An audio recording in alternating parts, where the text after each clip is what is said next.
Magnificent men in a flying machine. They go up to the up, up, they go down to the up, down.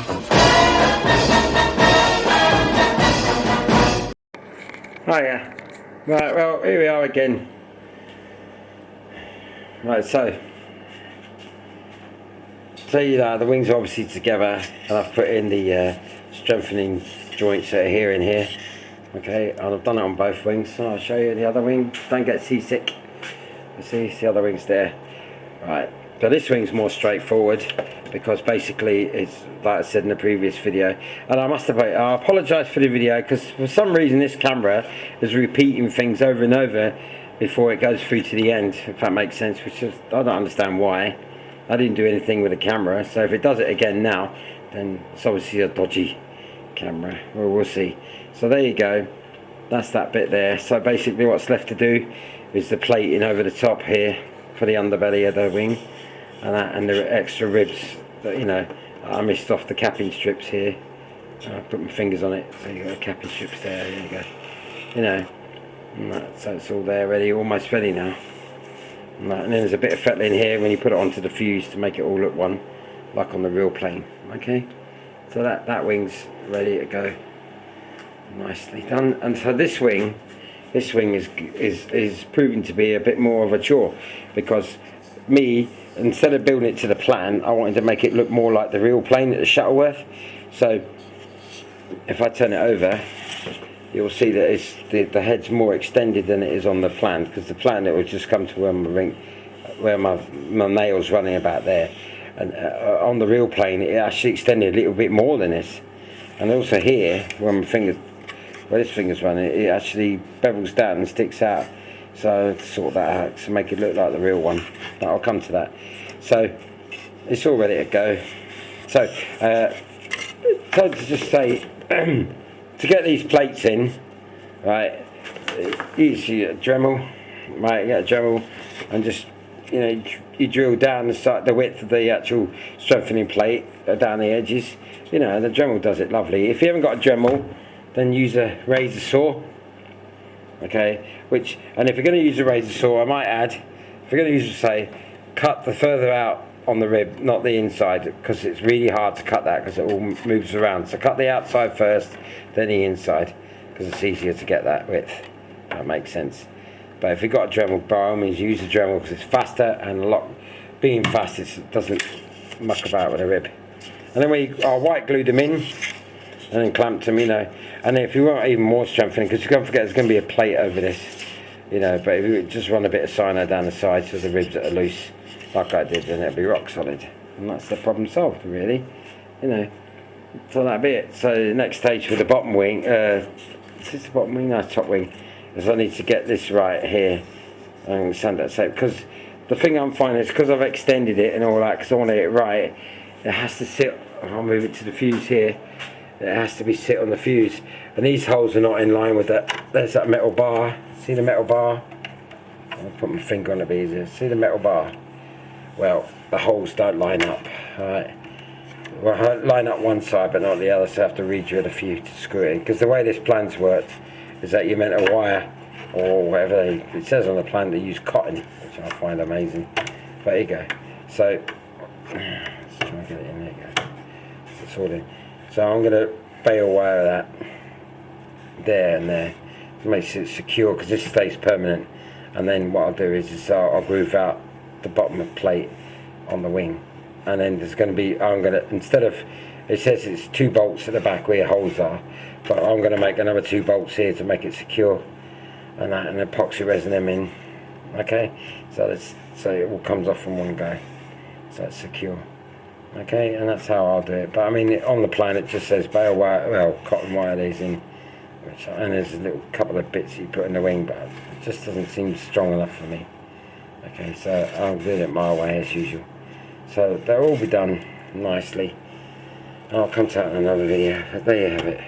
And then under here where that big circle is, there's a plate that goes underneath. Now on the real plane it doesn't show that at all. It's a flat wing with a couple of little rib bars underneath.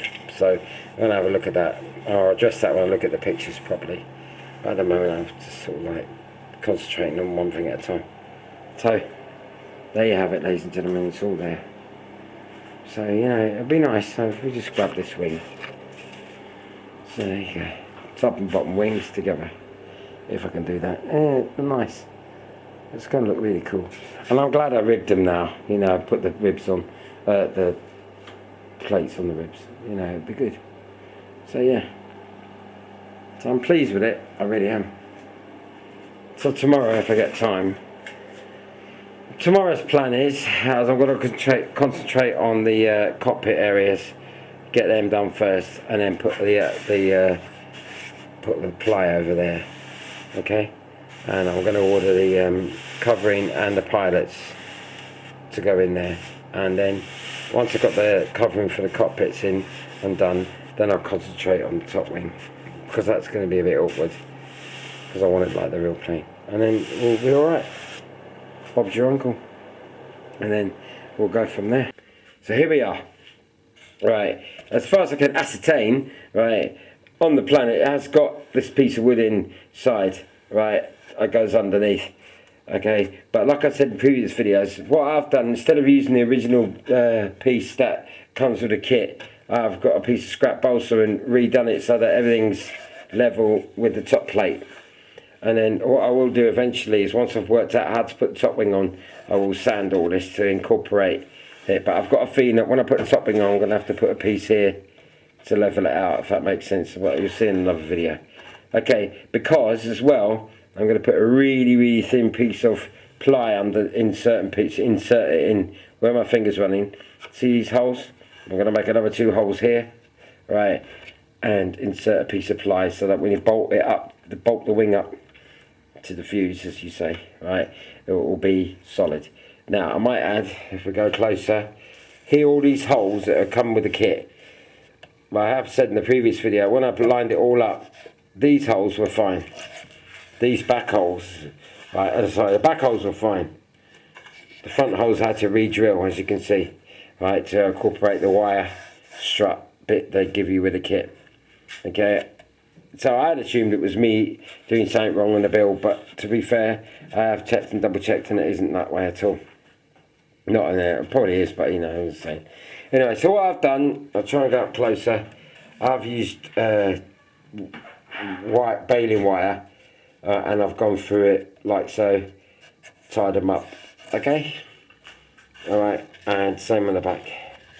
All right, so they're all tied up nice, and then obviously they've all been tied up, and when I've glued this on underneath, I ran a piece of epoxy, 5-minute epoxy resin in the groove that I cut out underneath on the piece of scrap balsa, yeah, well, different balsa, yeah, to accommodate, hold that. And then as well, because obviously it's got to be tight, when you put the top wing on, I have to run a bit of a groove, but you can't obviously glue that because it's been bolted on, if that makes sense, okay?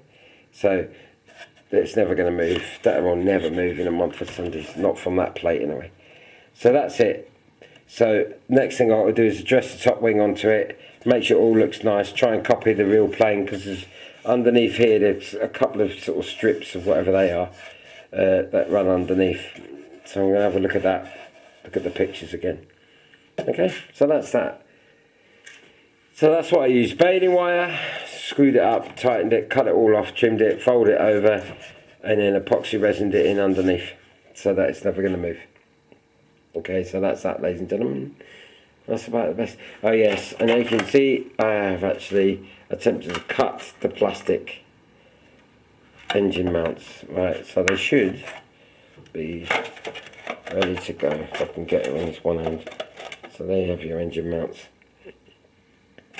So I cut them, and I must admit I used the jigsaw, scroll saw, to roughly cut them. But when I look at the picture, because you look at it and it just doesn't look right, yeah. So apparently it goes further back, so it's all this cutting and shutting like, you know. We'll look at that tomorrow. Okay, so quite cool with it. Yeah. All right then. Right, so I hope that explains that bit of it. It's a bizarre way of doing things, but there you go. Yeah, cool. Well, there's the engine wings.